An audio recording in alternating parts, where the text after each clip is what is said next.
The turbulence is not the same at every location, so you need different models which adapt. When you do CFD, you either have to resolve that or you need a model or something. A priori approach is very fundamental and very important. There is progress in AI, certainly, but it still remains a problem for certain fields. Typically for methane, there are 53 species. A typical good reaction mechanism has 53 species and 325 mutual reactions between these. DNS is always important if you look at canonical cases. For DNS I never looked at convergence, only stability, so the numerics has to be stable. Then I left C++ entirely. Ladies and gentlemen, welcome to a new podcast. Today I have the honor to have Rob in the office talking about combustion modeling and CFD. But before we jump into the nitty-gritty of combustion modeling and how you actually do it, I think that would be super interesting for all the beginners in CFD, but also the combustion enthusiasts out there. Can you give us a quick introduction? Who is Rob and what have you been working on over the last decades? Well, I'm a male. I was married. I have 3 children. But then, well, from my early years, I started to study in Eindhoven. Then I followed up by PhD, and then I was every time I was asked for a job, I never applied for anything. And I didn't say no, so that's a pity maybe. But I started with aeroacoustics. It sounds exotic, like you blow over a bottle, you hear a whistle, and the interaction of it is quite important for, especially for gas transport in hoses, pipes, which have 50 bars, and if there are occurring stimulated fluctuations, it can make damage. So we studied that. That was in my master's period. Then I continued on another exotic thing, and that was turbulence research. And especially the transition in time as well as in space, laminar to turbulent flows, buoyancy induced, so like a cigarette plume, you see is going straight in the smoke and then starts to whistle a little bit and then directly becomes turbulent, so chaos, big mess. So I thought, well, I will solve that in 4 years, but then I had to finish my PhD, so I didn't solve it completely, I guess. Well, everything was associated then to CFD of it and on experiments. So experiments give you a partial truth because you cannot measure everything at every location and every variable at every time at sufficient resolution. And also the modeling thing in CFD as well, especially the turbulent modeling.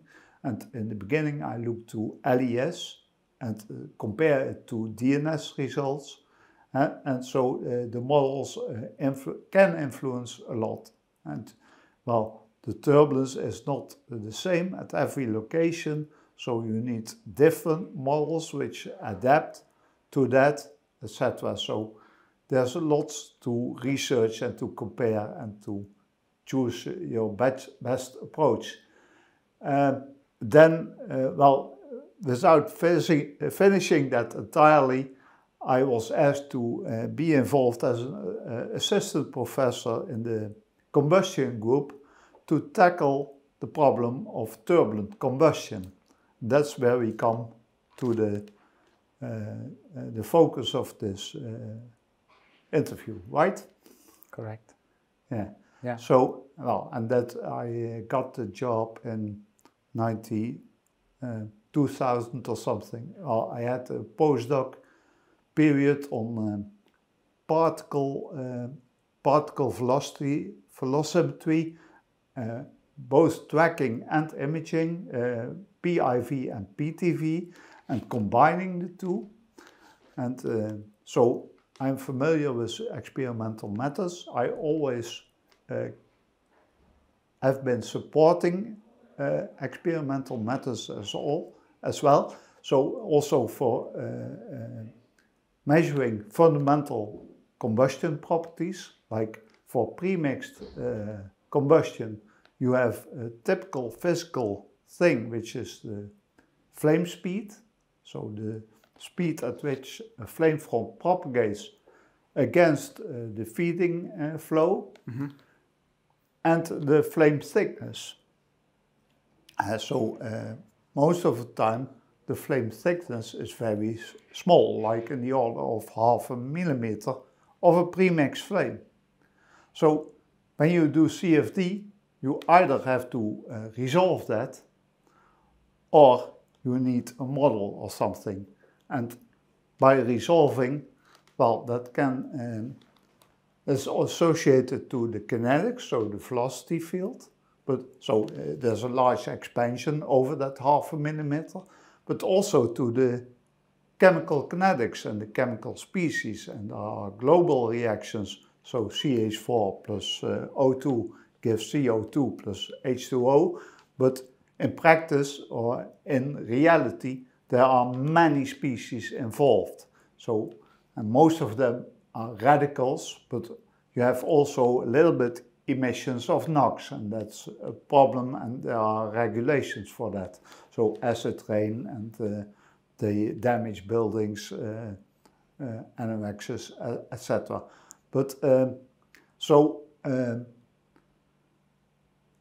concerning the greenhouse effect, we're looking now, well, I started researching gaseous methane combustion and the properties and the turbulent interaction, but nowadays it's all carbon-free fuels, and my main focus is on ammonia combustion and ammonia mixed with hydrogen, because ammonia is easier to transport than hydrogen, also easier to store.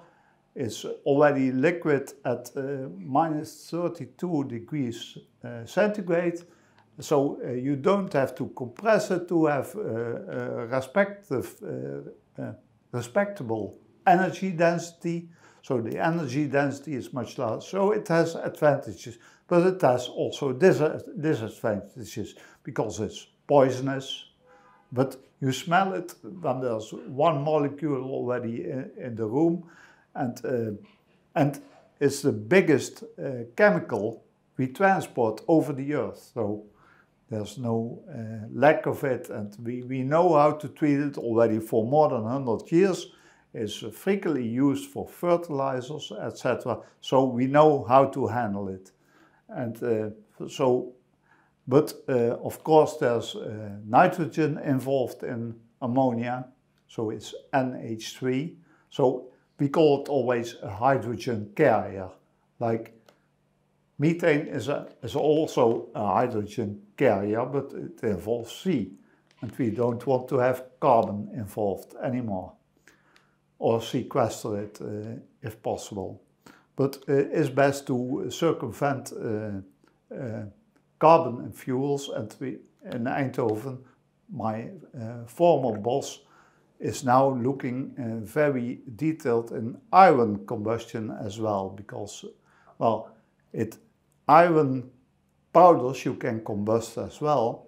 So iron burns, maybe this is an opening for you, but you can see it in fireworks. Different metals have different colors, and so it burns. And it's also used in rocket propagation, because it has low weight and high energy, and therefore is very efficient in rocket propagation, because also the weight is important. If you have to carry all this weight and propagate all this weight, and if you have less weight and more energy is better. So we look at that again as well. What was I saying? I think now we can move over maybe to what my next question would be, is CFD modeling. So there's different models, 1D, 2D, 3D models. Potentially maybe you can delve a little bit deeper into this. I never did combustion modeling myself, but obviously you have to choose the right turbulence model. Maybe you don't even choose a model, you do full DNS. which we can talk about now. So how do you approach combustion modeling in the first place? Like from a systematic point of view, do you first think like what is the application? How critical is the application? How do you approach combustion modeling? In principle, I like fundamentals of everything, of physics. And so there's also my exotic starts on aeroacoustics and turbulence and these things. And I also like to delve into flame properties. And so the 1D thing, flame propagation, burning velocity, and 1D models are a very useful tool to use. Also for the 3D cases that are contain a lot of wrinkling and turbulence and so on, and a lot of deformation of flame fronts and internal mixing of fuels and oxidizers, and also of products. So we involve always laminar things also in the turbulent simulations, but what I like the most is doing turbulence simulations with combustion and with a detailed mechanism, a detailed kinetic mechanism. So that's the chemistry with all the radicals. And so typically for methane there are 53 species involved, not 4, like CH4, O2, H2O and CO2, but a typical good reaction mechanism has 53 species and 325 mutual reactions between these species. So it's a complete mess, and they are based on fundamental collision chemistry and physics. So it's, how you call it, applied physics and theoretical chemistry or something. I once gave a lecture at Cambridge Department of Applied Mathematics and Theoretical Physics. And so they combine these things always. And well, that was already more than 20 years ago I gave that lecture. And that was on cold turbulence. So I like to call it cold when there's no reactions involved, although the temperature can be high. But if your reactive flows, then it's called DNS of combustion, which we try to look at. And as I explained, I like to involve always 1D things, which you can resolve quite easily with the detailed kinetics and everything. But there are, of course, no 3D perturbations. So therefore, you go to DNS, and DNS is always important if you look at canonical cases. So canonical cases are cases with simple boundary conditions. So like square cubical boxes with periodic boundary conditions. So like what I'm studying, well, already for the last 20-25 years. So immediately when I started the turbulent combustion thing, I looked at premixed kernels. So you have a mixture which is premixed, and then you apply perturbations or a turbulent velocity field, and you start with a perfect spherical combusted kernel in that perturbation, in that turbulent field, and then you let evolve that, and then it goes to a turbulent propagation, and that's different from the laminar propagation. And we always like to see what the turbulent propagation parameters are like, so the amplification of the laminar combustion or the flame propagation, because that's important for applications in engines, in gasoline engines, where you don't have mixing induced combustion like in diesel engines. So there's a difference between these in the combustion mode. And well, I'm specialized in the premixed combustion thing, and my typical interest on it is in gas turbines. So either large machines, so providing electricity, or micro turbines. And well, the large gas turbines are in the order of gigawatts, and they cost about billions of euros to install and to buy them and install them in that order. And the micro turbines are more for localized small companies or communities to provide them either electricity or combined with heat. So I like to look at the total energy efficiency of an application. So, and either way you can use it for heat or power or combined or regenerate the lost heat to the inputs and increase the efficiency. Question, will there be a difference? Let's say you focused on a specific type of engines. Will there be a difference in combustion modeling? So how do you model the combustion when you talk about internal combustion engine versus a turbine versus something else, for example? Will the approach change? I mean, the fundamentals stay the same, right? But will the models change that you use in your approach? Yes, a little bit, if you don't do DNS at least.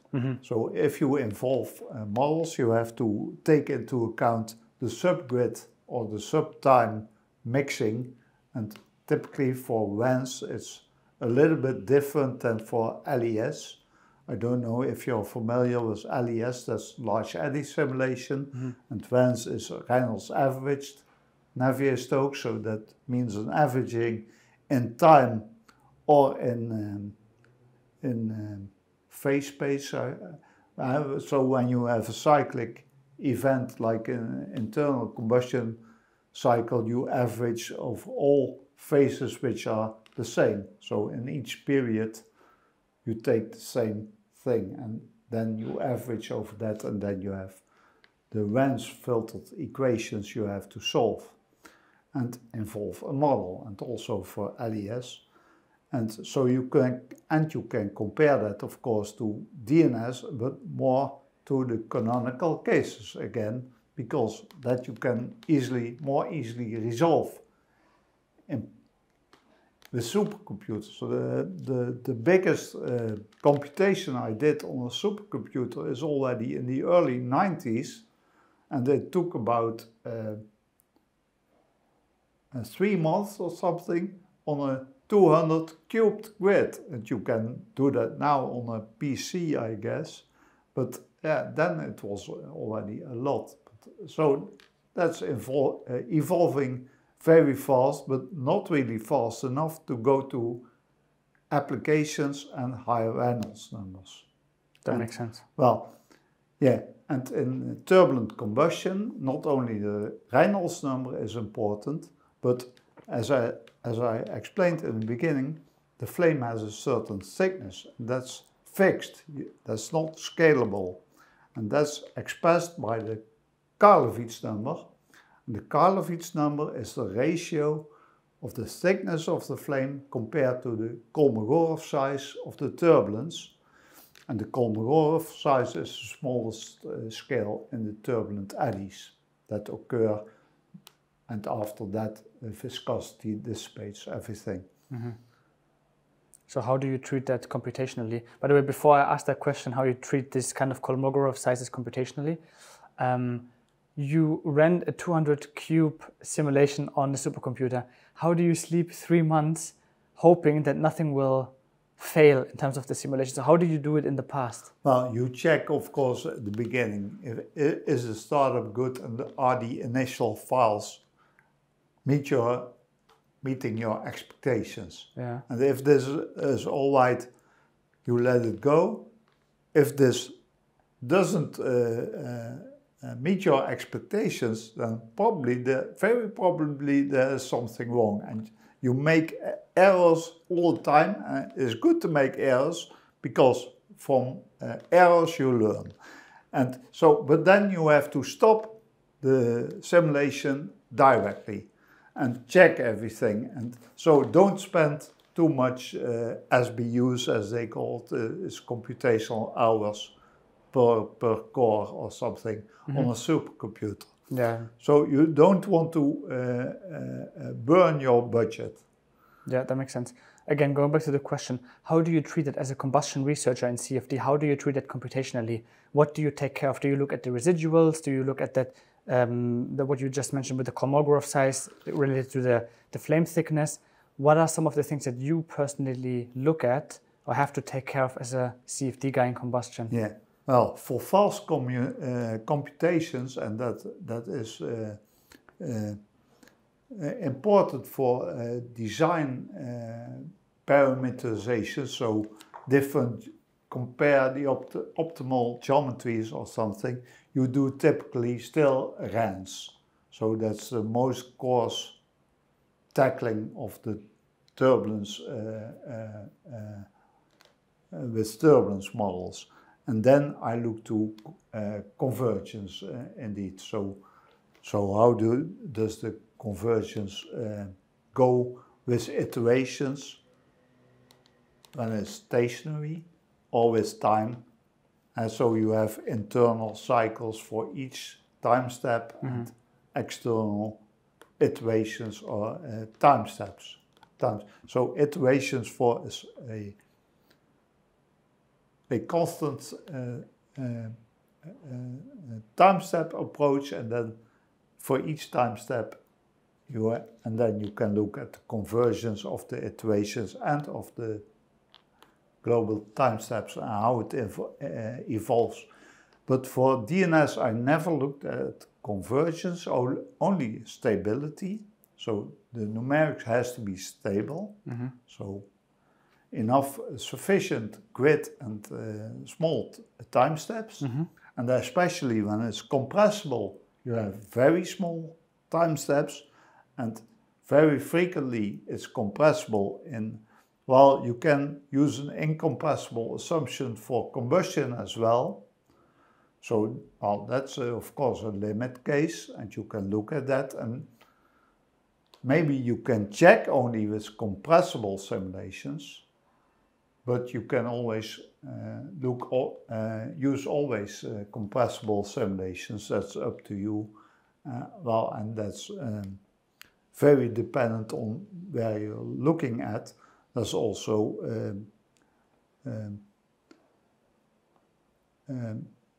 acoustic modulations of the turbulent combustion, and you can have sound in boilers and etc.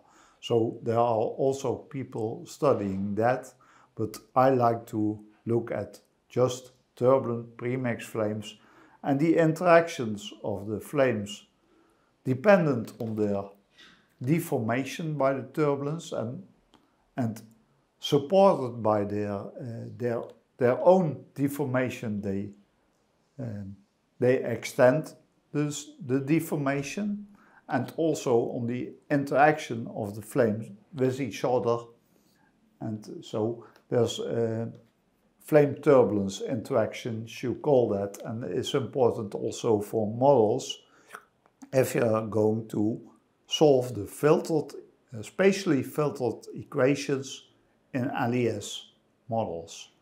And there you have the a priori and the a posteriori approach. And the a priori approach is very fundamental and very important, as well as the a posteriori, but I like to say that because, well, in the a priori analysis, you look whether your model, your filtered, well, the filtering is always implicit in LES, and you don't know what filter you use. So that's not defined, but so you need to just arbitrarily select a filter. So that can be a top hat filter, which is just a regular box, or a Gaussian, or something, and that in 3D space. So you have to see whether your assumptions on the reduced, so the model meets what you expect.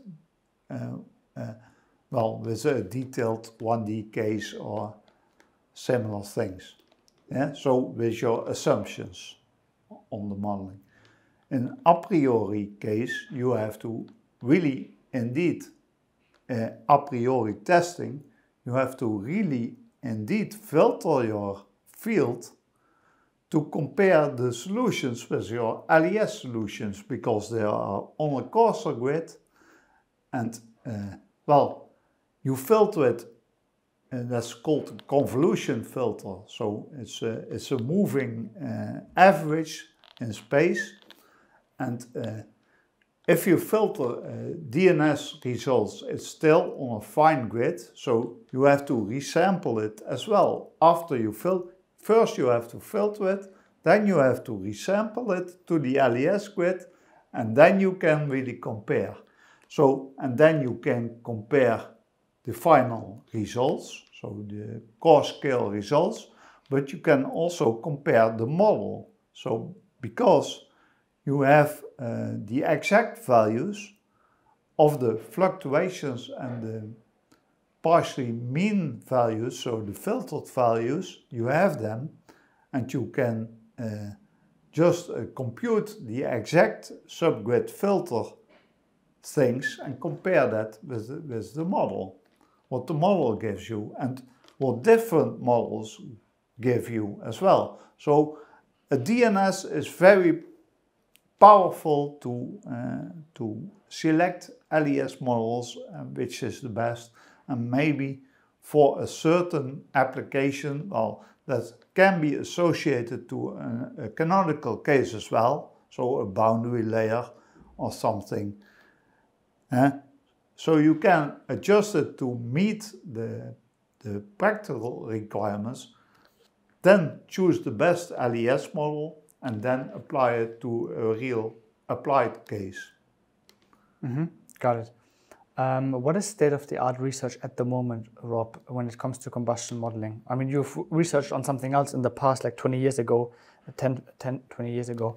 What are you researching at the moment, or what's like kind of state-of-the-art research at the moment, and where's the future heading towards in terms of research when it comes to CFD? Yeah, to my opinion, it's almost the same as when I started on turbulent combustion, and the same questions appear once again as 25 years ago. And that has to do with the turbulence modeling and the involvement of the flame turbulence interaction. And in the combustion community, not so many people are interested in the momentum part of the turbulence and modeling that. They only look at the interaction and assume some things, and then they just fly and go. But they don't analyze everything in detail. But I like to analyze everything in detail because I started looking only at turbulence and doing LES. So I'm very interested in how the kinematic energy transfer of the flame towards the turbulence goes. So normally in 3D turbulence you have a decaying energy spectrum. So at the end cut off by the Kolmogorov scale, after which dissipation removes all energy, transferring it to heat, and at the large end it's just the scale of your application, where the flow is in, or the combustion, your combustion room chamber.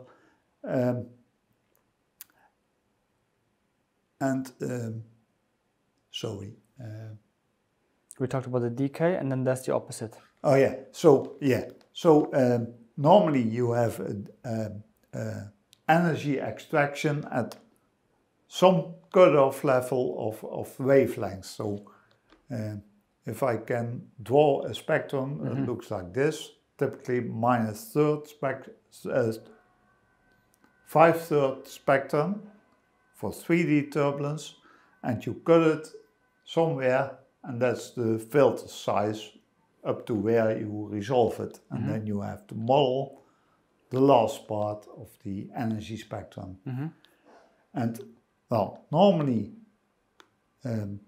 you have energy transfer from larger scales to smaller scales, but that's only for 3D turbulence, not for 2D turbulence. There's another law which you have upscale energy transfer, but in 3D turbulence it can also occur locally that you have backscatter. That's what they call it.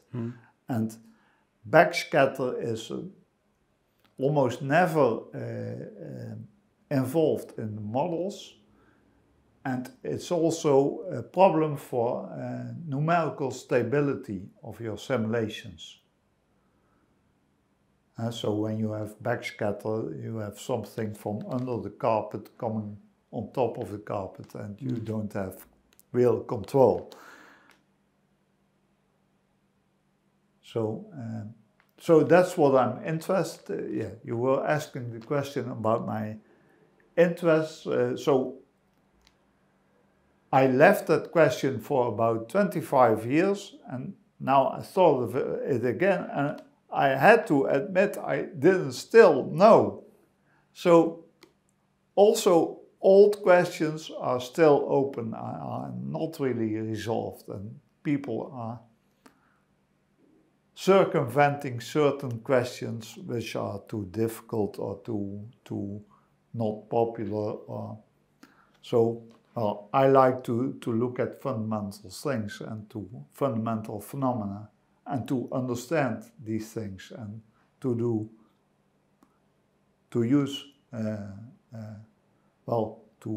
try to circumvent models as much as possible, but if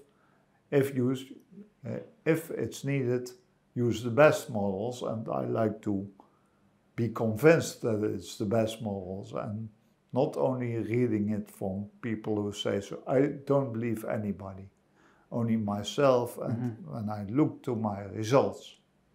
But yeah, that's actually a good point. So how do you, Rob, keep yourself up to date with research, and how do you approach, let's say you read a paper? Well, in the last years I intend to read a small amount of papers. Of course I have to review papers, and I also reject many requests of reviewing because you can't always review. You have also your tasks in education, and you have lots of students you have to guide, and therefore I don't really do myself much CFD. I let it execute by students and just give suggestions and good suggestions how to do it, and look at the results and discuss that with them.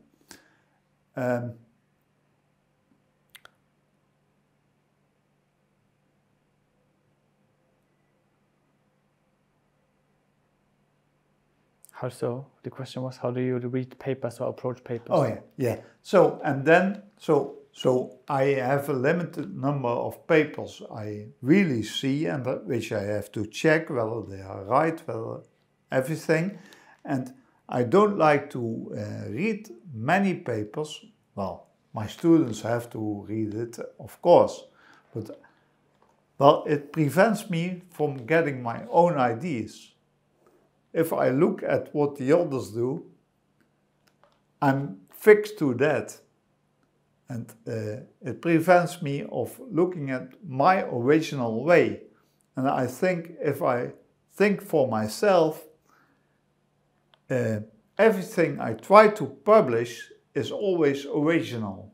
I have always an original approach because I think for myself and I don't let other people think for me. So that's my current approach. And of course, students do read lots of things and come with ideas, and then I always have to think about that again, and whether there's an alternative approach or something, or yeah, all kind of alternatives in approaches in everything. Have you been proven wrong a lot in the past? No. Okay, that was my expectation. That's my approach not. So this concept of me, how I treat things, has always been right. I think, yeah. Mm-hmm. Yeah. How, because you talked about guiding students, what would you advise students, what path to take or what software to try, or maybe writing their own code when it comes to combustion modeling? Should they start with C++, Fortran, which is kind of outdated nowadays, or what do you advise them to do? Well, I started in the beginning of the 2000s with turbulent combustion, with writing my own code, high resolution code, so 6 order.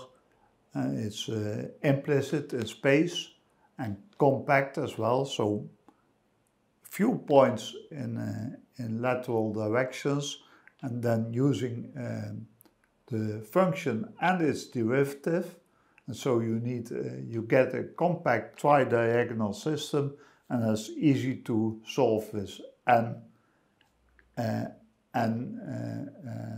computations and not n squared or something. So it's not complex, and it's still highly accurate and highly compact as well.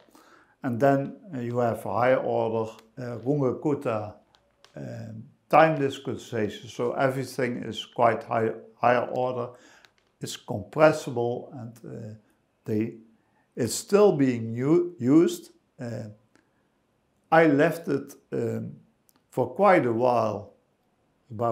I used it myself for the first 5 years. Then, all people got it into their hands, and colleagues of me shared it with people in Barcelona on the supercomputer center, and now many combustion scientists use it in a modified approach, but I can still read it and do my own thing with it.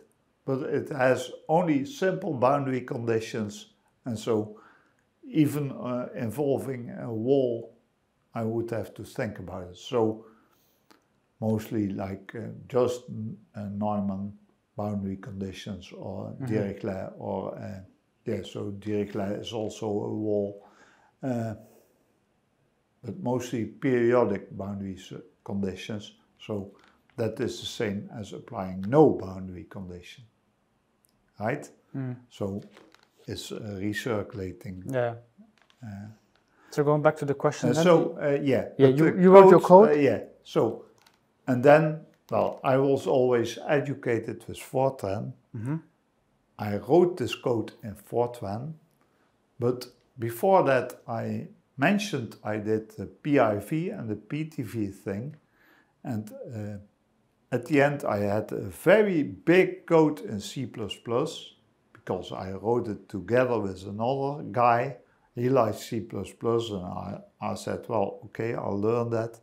In the end we had about 10,000 lines, and at a certain moment a pointer went wild or something, and I hadn't had the tools at that moment to check where things went wrong. Now there are lots of tools, I think, you can control such codes.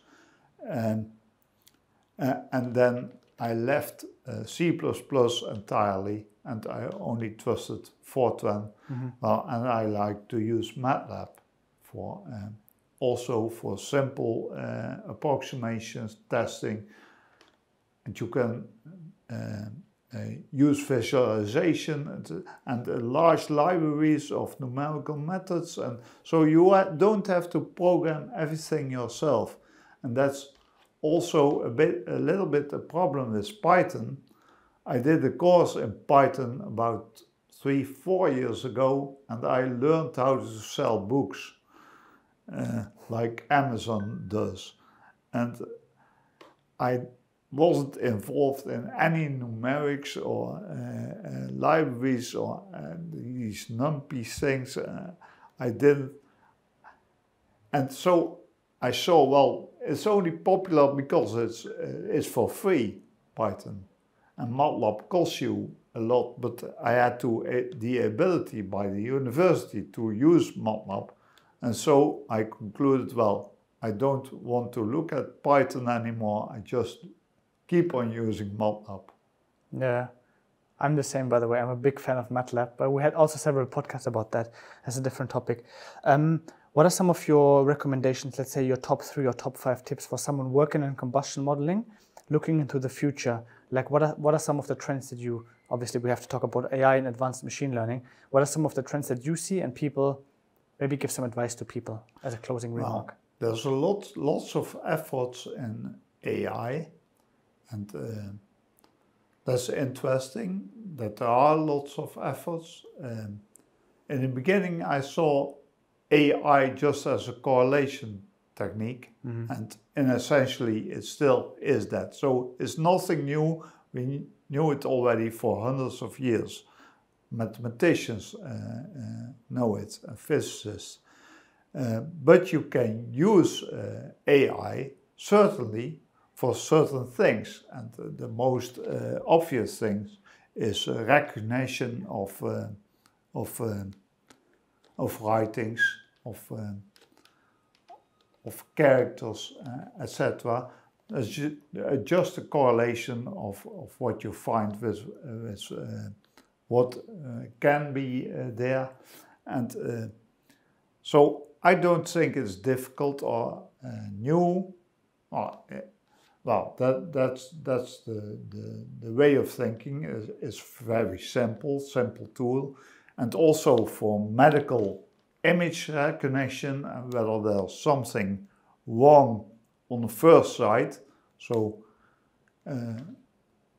with high-speed checking of these images and only select the things that are needed to look for by a human specialist, select these parts out and just reduce the amount of total work and only look at the probably wrong things. And so there's the application is quite large, and also for certain things in modelings and in the kinetic models, because I said already that involving all these reactions is a little bit expensive, and they're stiff. That means you need very small time scales as well, because these reactions to radicals and the other way around goes very fast, like 10⁻8 to 10 up to 10⁻12 seconds or something. So it becomes very stiff. You want to circumvent that, as well as acoustic modes, because that's also a kind of stiffness. So you want to reduce everything to larger time scales, and to if you're not interested in acoustic interactions and not in detailed chemistry, you want to look at global turbulent flame transport and interactions. Other recommendations? So when it comes to the topic of AI, maybe we can link some things in the description so people can check out what's going on in combustion field when it comes to machine learning. Some other recommendations from you, Rob, what people should. Well, I'm busy with organizing a winter school on combustion.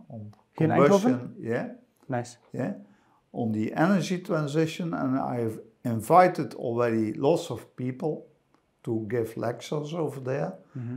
I did same thing 2.5 years ago, and well, we started already with that in 2000. So it's a simple thing to organize. So main contents can be the same, or only change the new factors, and then you can lecture it again. So involving the news and the new methods that are explored and researched. And well, since the last 5 years, I invited Sandro Parente from Belgium who's quite involved in AI techniques for turbulent combustion. And well, he's very experienced in this, and he produces a lot of articles, scientific articles on it, and it's very popular. So we have to look at that. Mm-hmm. And I see potential in, not so much in LES. Well, I have to address that afterwards, but I see potential in reducing the chemistry and to, well, you can reduce chemistry by tabularization. So, and we call that manifolds. Mm-hmm. So, and these manifolds are constructed again by 1D simulations. So I always say, we always look at 1D things and extract basic physical information from that. So there you can construct manifolds from, you can use that in turbulence simulations, and you can involve there AI to minimize the storage amount which you have, because these manifolds are addressed by one parameter in the beginning, but you can use more parameters, and then the space becomes easily three-dimensional, 4, 5. Yeah, we did up to 5 dimensions, and if you have in every dimension 100 points, it's already a lot in total. So 100 to the power of 5, and you have to have that all in core.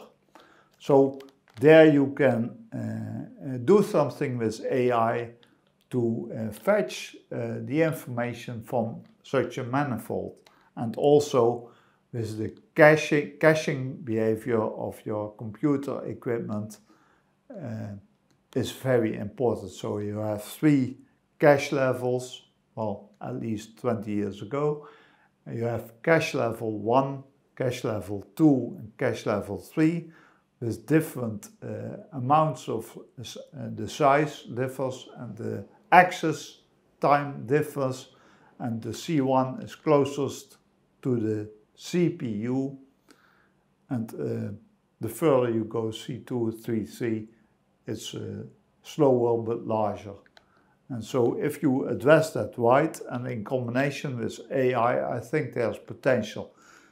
And well, I was coming back to this LES thing, and AI for that.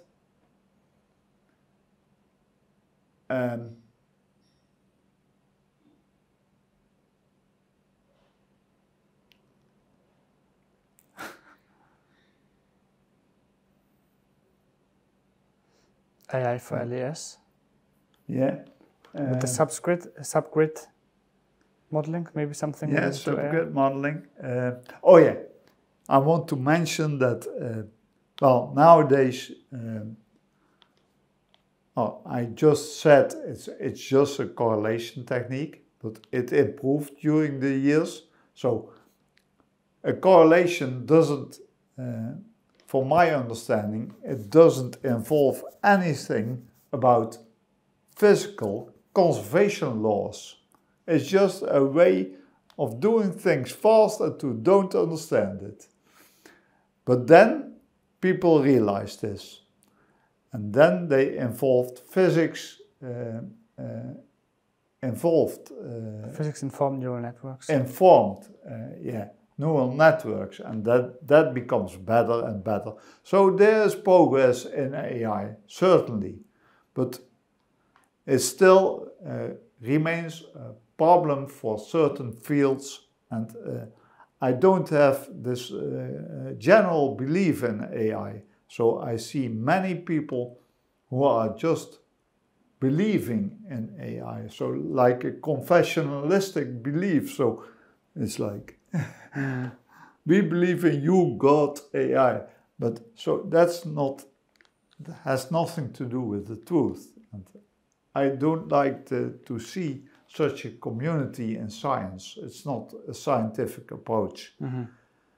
Like any belief is not a scientific approach, but well, of course you have to believe something. So, well, I'm also a little bit philosophically oriented, and you have to think of that as well. So to close the podcast, because also we have a time limit, I'm aware of that. Because I mentioned about the combustion modeling tips from Europe, some of the things people should take care of, maybe your top 3 tips as a closing remark for this podcast to the audience. What would be your top 3 tips when it comes to combustion modeling? May I have quick and dirty. Minute to cut out of it. What do you want? So, well, I have to think for a minute. Yeah, you can think. We can cut out the thinking time. Okay. The editor is going to do that. Okay, so that relaxes me a little bit. Yeah. It doesn't have to be long, just 3 tips, and then we can cover it in like 1 or 2 minutes. For the modeling part. Just in general, when it comes to combustion modeling, exactly. Yeah. How to get started, how to... So, yeah, always, I have to think, I have to write it down maybe, but always look at the physical fundamentals of simple, try to isolate the simplest interaction. Try to validate your codes with that to see whether it's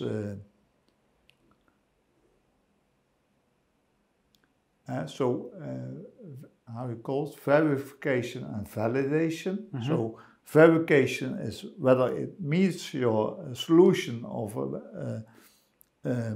a partial differential equation, and validation is whether it reproduces results from either other codes or experiments. For the most simple things, but try to adjust it mostly to your application. That's one. So fundamental things, verification and validation, and look at the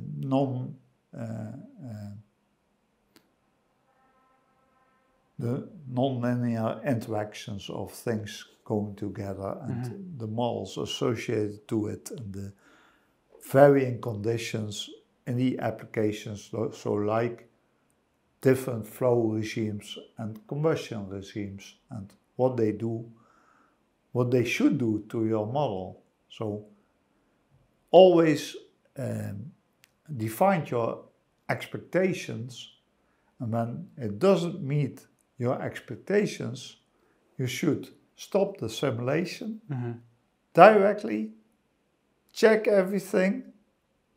It can be true, but it doesn't meet your expectations, of course. And in the latter case, just analyze everything very neatly afterwards to come with these conclusions, which can be very interesting. But check everything detailedly on the most simple levels first, then go to more complexities.